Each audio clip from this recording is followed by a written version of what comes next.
Hello there, Ray here, and today I would like to show you the fastest XP farm for vanilla survival Minecraft. This farm will produce enough XP for one player to get 5.76 million XP in 1 hour. That is equivalent for a player to get all the way up to level 1150 just in 1 hour. I made this farm for versions 1.9 and 1.10, but in a separate video I will be showing a type of this farm that also works for 1.12. This farm uses a bunch of neat tricks which I will explain. Then I'll come back and show you how you can set this up so that it works in your very own world. This farm works by collecting the experience points during the death animation of 4 dragons, each of which are dropping 12,000 experience points, while never allowing the death animation to completely finish. So how do you actually get a 12,000 experience dragon? How do you get 4 of these? Now when you first enter the end dimension for the first time, this main island will have a dragon flying around it, which will drop 12,000 experience upon death. Every dragon that you resummon from the center will only drop 500 experience. Now I have shown in the past there's 2 ways you can actually trick the game into thinking that you've never killed any dragons on your island. Therefore when you resummon the dragon, it'll drop 12,000 experience instead of just 500. Now I'll link those 2 methods down in the description if you would like to check them out in more detail where I explain how to do that. Now once you have done that, once the dragon is resummoned, it will come up here and it will be a 12,000 experience dragon. Now all you have to do is get 4 of these dragons. The way that I got 4 of these dragons is similar to how we were able to fight two dragons at once in our survival multiplayer server. And this was done by having one dragon go through one of these entrance gateway portals and then summoning in a new dragon. Now to do this in this method here on this farm, I'm actually having a conveyor belt, which is very similar to the one that I have shown in my endstone farm, which I will also link in the description. Now this conveyor allows me to be able to detect exactly when the dragon is summoned, and when the dragon is summoned it will break these blocks here, which will allow some redstone to come by, and I will be able to piston warp the dragon across this entire end island here and all the way down into one of these entrance gateway portals. Now as I have shown before, it is possible to have dragons go through these portals and be teleported to the other side. Once you have sent one dragon through the entrance gateway portal, it will be sent out to the exit gateway portal. Then you will want to come in and make sure that you load and unload that dragon out there before sending in another dragon through the same entrance gateway portal. Otherwise, the dragon that is out there will be removed by the game when the next dragon comes through. This is similar to my endstone farm where I had to use this technique to prevent dragons from piling up and lagging up the game. Now as the dragon went through the entrance gateway portal, if we go through here ourselves, we can see the dragon. Now even though we've seen several dragons go through the portal, only one dragon is actually here while all the rest have vanished. Now once the dragon has came through the portal, he's actually been going through this portal down here. This is the exit gateway portal. The way I got the exit gateway portal to be out here in the middle of the void between the main island and the outer end islands is by tricking the game into thinking that there is an end island out here. I did a video about this explaining entirely how you can get this to work. So I will link that in the description if you'd like to know how to do that as well.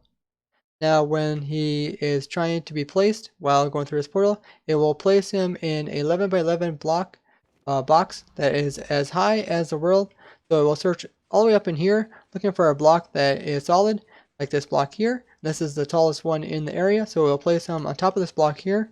Now we have some pistons which are warping the dragon backwards. We press F3 and B, we can see the dragon's large hitbox. And we have a piston here, and what happens when the dragon is summoned or is pulled back here, he is pretty far away from 0, and his AI wants him to go all the way back to the island, which is at 0, so he's directly flying in that direction. He's not trying to fly sideways or up or down, he's just going to try and go straight back to his island.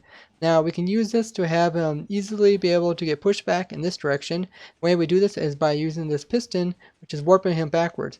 Now the piston only warps on the actual hitboxes, inner hitboxes of the dragon, which is there's a small hitbox around his head, his neck, and his body and his wings and stuff.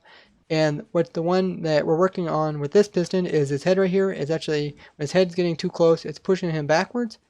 Now we also have a piston that's underneath of the dragon. This allows the dragon to be moved up a little bit and he'll get more in line for the TNT, which will drop on him later. We also have some pistons on either side just in case when he comes teleporting through this portal down there, he may be turning at the same time trying to get back to 0, and these pistons will keep him from turning too wide of a loop. Then we also have a piston above him so that when he dies and his death animation occurs, when he starts floating upwards, it will keep him contained inside this cage so that all his experience points will be collected easily. All the pistons here, which are used to hold the dragon in place, are being 0-ticked. That is this machine here. It's just causing a 0-tick pulse, and there's alternating, so there's 2 pulses going in, so that these pistons are moving very rapidly. So the dragon would have to get too close to this piston, it'll pull him on to the other side. Now, right above these pistons is just a clock, and instead of using like a repeater clock, I use this piston clock here. That way, during unloading, this doesn't jam up, where other types of clocks can jam up. So with the dragon in place, now we can come in and kill it. Now, the dragon is immune to most types of damage, but one damage that works on him is explosion. So what we got here is a TNT duplicator by Pi. And with this, we can cause TNT to be duplicated and then sent backwards into this piece of water here, where the TNT will explode, and the water prevents the blocks around it from being broken. Now, the TNT is close enough to the dragon that it will cause him to be damaged, but not so close that it will actually cause the dragon to be pushed over to the side. Now with this, we can kill the dragon, and I actually have this hooked up to a long piece of redstone, which goes back to where the player can AFK. Now you may notice that the dragon puts its breath up there. This is just a funny little bug where the dragon's particles are sent much higher than where the dragon is. Once the Ender Dragon has died, it'll start its death animation. This will normally take about 1 second for most mobs, but for the Ender Dragon it'll take 10 seconds. In the last quarter of its death animation, it'll start dropping experience points, which point you can stop the game and allow the dragon to be unloaded, and by relogging into the game, the death animation will occur from the very beginning again. This allows you to get multiple sets of experience points as long as you do not allow the dragon to complete its death animation. This is similar to old trick in the game where you can kill a mob and then you can pick up the loot, then you can crash the game. Then upon relogging, you will have the loot in your inventory, and the mob will still be alive. This trick works with all mobs and is in the current version of Minecraft, although it doesn't work in some areas. This allowed us to be able to collect all the resources from all the bosses within inside of Minecraft, without allowing the actual mob to die, although it was a bit manual to have to keep logging out, then re-logging in just to reset the death animation of the dragon. This was solved by a solution by Panda4994, who came up with a solution instead of allowing the dragon to be unloaded by logging out of the game, instead of having the dragon to be unloaded by allowing the player to move far enough away so that the chunks where the dragon is no longer loaded. I automated the unloading process by allowing the player to sit in a minecart which crosses over 2 chunks.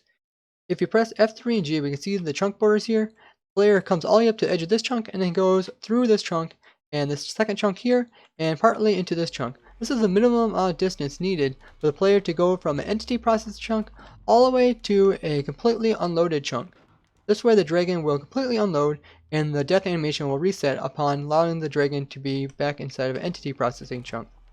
Once the minecart and player have moved close enough to the dragon to load it, it'll also activate this timer, which will keep the player within range so that the player is able to load the dragon long enough to get the majority of the experience that the dragon drops, but not so long to have the dragon completely finish its death animation. So the amount of time it takes the dragon to die is 10 seconds, which is 200 game ticks, and with this system we have the dragon being loaded for 195 game ticks. This allows you to get the experience from 9 out of the 10 waves that the dragon drops. The last wave that the dragon drops 2,000 experience, and all the previous waves drop 1,000 experience. So with this, you're capable of producing 9,000 experience every time the person loads one dragon. So with one dragon giving just under 9,000 experience, it will come in these orbs, and they will give you 54 of these orbs. Some have more experience inside them, some have less. Now the amount of orbs that the player can take in is only a certain amount, and this is equivalent to 1 orb every 2 game ticks. Thanks to Narcoleptic Frog, who looked in the code and came up with all these figures about the Ender Dragon as well as the XP orbs. Now because we know exactly how many orbs the player needs, we know the time it takes the player to make one cycle, but we figure in that we need just over 3 dragons to keep the player completely saturated with experience orbs. That way he never runs out of experience orbs and he gets a maximum experience per hour. So I have 4 Ender Dragons over there which are dropping experience, and they're all getting moved over by this water stream so the player can pick them up. Now as the player moves over in this direction, the experience points stay underneath of him, so that way he can continue to collect experience points even in the downtime as more experience points come over here. The total experience that a player can take in is limited to this number here. This will get you equivalent to this level in my XP bar you can see here, which is 21,863. Now you can't go any higher than this level. As you see, my player is trying to pick up more experience, but his bar is not moving across. This is the maximum you can get in survival. Now you can actually achieve this in survival with this farm in only 15.5 days. That is how insanely fast this farm is. So now I'll show you how to set up this farm and get all 4 Ender Dragons into this farm and get it working. So we want to build up this side of the farm, as well as you want to get an exit gateway portal out here. You can have one in the void, or else you can have one along one of the edges of the outer end islands, just as long as there's no enderman interfering with your farm. Now, once you go through this side, you also want to build up this conveyor. This conveyor is designed to move the dragon from the respawn point, which is in the center, all the way to the exit gateway portal, or the entrance gateway portal right here. Now you could choose whatever one you want to, but the one that are in the cardinal directions are the easiest ones to work with. Now when the dragon is coming through and placed into this portal here, you have about 1 minute to go out there and load the dragon. So that's why I set up this little line here. Pretty easy. If you stand on the edge of this is about the farthest out you can be. If you go out too far, then the game doesn't check for a dragon, but if you come in a little closer, you can see the game's checking for a dragon. And then once the dragon goes through that portal, you can see it out of the corner of your screen, then you can take off, running across here, and you should be able to sprint across in enough time to lower the dragon. I tested this conveyor with over 100 dragons and it is completely stable, as well as that dragon cage over there on the other side. That I tested as well. Now with this conveyor here, I actually set this up so that it goes around any of these obsidian pillars that are extra tall, and that's why I made room so that when they respawn, they don't destroy any of the wiring here, as well as this one here. That's why some of the wiring is crooked. Now the dragon went through, now I'm just going to sprint out all the way to where we have the farm out. It's about 750 meters out in that direction. Once you have made it out here, you can go in and walk a little ways down towards the dragon and make sure the dragon is in place and that he is facing you, flying towards you, which is all good. You don't have to worry about accidentally unloading any dead dragons or dying dragons right now. Now, there is a little marker here which shows that you want to stay in entity processing chunk, this little button here. You don't want to go any farther back that way. And now what we want to do is turn on this clock here so that it will send a pulse and we'll start that TNT duplicator on. And then we just have to hop in this minecart and flip the switch here, which will deactivate this power. And once we do that, it will start sending a pulse through. I can hit twice that, and then it'll send pulse through, which will send the TNT duplicator out there, and you can see the damage starts being taken by the dragon, by the TNT. Now we just have to wait about 2 minutes for the dragon to be completely killed by the TNT. As soon as the dragon dies, you want to flick that off there, then wait a little while, and then hit it so that you get moved over in this direction. Make sure this power rail up down here is turned off so that you stop here. Now wait here a little bit, and then you can flip the switch and see the dragon is in the proper spot and everything. So with this setup here, we just have one dragon in the farm, and this is just a one dragon XP farm. Now you do want to make sure that you wait between flipping that switch and sending your person back in this direction when the dragon dies. This is just to give enough time so that the TNT duplicator can get shut down, because if the TNT duplicator is going off, it could send TNT all over the place and it could break that clock there so that when the next dragon comes in, it will not work. So now we have one dragon in it. Now all we have to do is leave that dragon by unloading it, and we can flip the switch back off and come over here and get out, and we can run back and we'll go back to the main island. Now when you have reached the main island, you will have to get the second dragon or another dragon to respawn there. You can see the health bar up above of the dying dragon. So all you have to do is relog if you're a single player, or just restart the server if you're multiplayer. Now you can restart the server just by waiting for the server to like reset on a schedule, or you can manually reset the server, or you can actually reset the server from within the game just by crashing the game with a whole bunch of entities, and then the server will reset. But I'm just going to relog. Now when you log back in, you see the health bar is completely full again, and the game will try to search for a dragon again, and it will resummon a new one.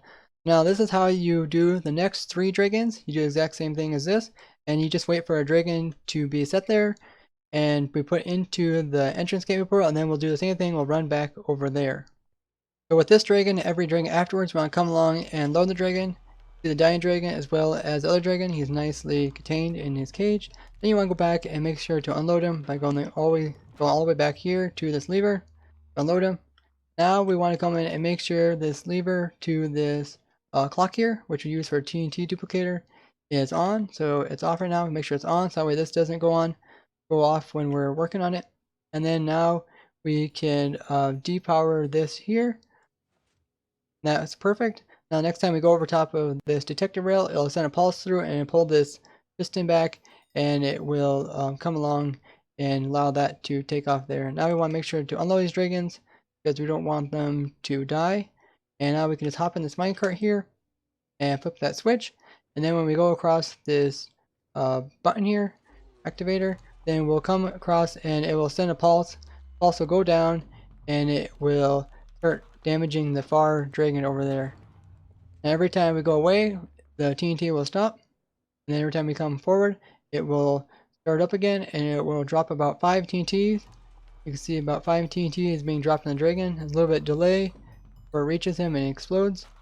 This is just enough for the dragon to take damage, and over time we will kill the dragon. So it'll take a little while, but we'll kill the dragon. That's pretty much how the entire farm works. To set the next ones up, all you would want to do is come along and shut this lever off and jump on the minecart and then go over and get another dragon and take it over there and do the same thing. Now the clock is already set up, so as soon as you bring another dragon in, you just have to hop in this minecart and you come along, and once you go over the detector rail, it will automatically start killing the next dragon. Now you only want to have one dragon in the chamber being killed at a time because their collision boxes will push each other out. So that's why we just have one at a time, and we'll go grab another one. And then once you have done that, you can get all 4 dragons in there, and that'll be the maximum amount of experience points that one player can take in. Now if you want to run this on a server, I highly recommend reducing the timer there, so that way you're not over there as long, and also extending this by 1 or 2 blocks. So the minecart is over here. So that way it just gives a little more time for the server so that it can actually tell that you're not loading the dragon too long. Now I would also recommend you testing this if you're going to run it over in a multiplayer server, just because it can vary. If you have a server that jumps ticks, then it could jump a tick and that could easily just ruin the entire farm for you. Now you should definitely be familiarized with these buttons here and levers so that you know what to hit. That way not to cause explosion over there and destroy the thing. If a dragon would get out, not a big deal. The dragon just flies straight back towards its home. It doesn't try to attack you or anything, and it'll just unload. So it'll be about halfway there and just unload sitting there. So that's pretty much how you would operate this farm. You just get 4 dragons in there and you have enough experience points for 1 player. If you would like to run multiple players, having multiple players going back and forth, you can do that as well. Just get more dragons, place them in there, and you can get a lot of experience. This farm took a lot of trial and error to get working. I've been working on this for several months. Initially we tried to just take the biggest XP orbs and give those to players and get rid of the little ones. Problem is that at 1.8 there was 2 different sizes of XP orbs, but at 1.9 they changed it. They're all the same size now if we look at the hitboxes. So we're taking in the small ones, little ones. We also tried to separate them directly from the dragon, but it turns out that the dragon spawns the XP orbs randomly and with different momentum, so we couldn't just take the large ones. They don't just come in the beginning or in the end, but they kind of get all mixed together, so we couldn't really sort those out. And we also tried to have it so that the XP orbs would go through the exit gateway portal and then just have the exit gateway portal transport the XP orbs over to the player. But the problem with that is the gateway portals have a very slow cooldown, which would not be able to sustain the amount of XP that's needed just to satisfy 1 player. Now once you have all the dragons in place and you're done using the TNT over here, you can just shut it off by flicking that switch there. Now another thing that we have here is this hole. So once you have all 4 dragons in place, the amount of experience will be more than what the player can take in, and it'll start lagging you if you don't get rid of some. So that's what this hole is here. So when the player is going away, any XP that just happens to be drifting by will slide on this ice and fall down into the hole, but there will still be enough experience points for the player to take it in. I currently only have 2 dragons in, but with 4 dragons, you will be completely saturated with experience points the entire length of this rail. This ice stream here is just made of ice, which has some pressure plates on top of it separating these lines of water, which allow the XP to move very quickly across. We also have some wire going off in this direction. And remember to light up the entire area so we don't have Endermen spawning, because Endermen can glitch into the water and then they can glitch through blocks once they're taking damage. And there is a small chance that XP will glitch into the side when it's unloaded.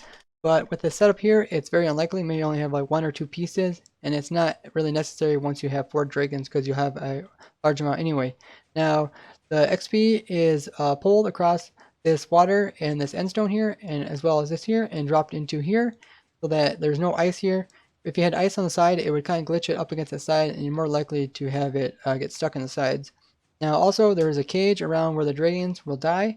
This will just funnel all the XP directly into here, and the water is set back away, so that way if the dragon turns, there is a chance that the dragon will break blocks underneath of it in 1.10. Now this is fixed in 1.11, and there is quite a few changes made to 1.11 which changed this farm, including piston warping and some like portal checking and stuff. So I'm gonna make an entirely separate video explaining how to build this type of farm up in 1.11.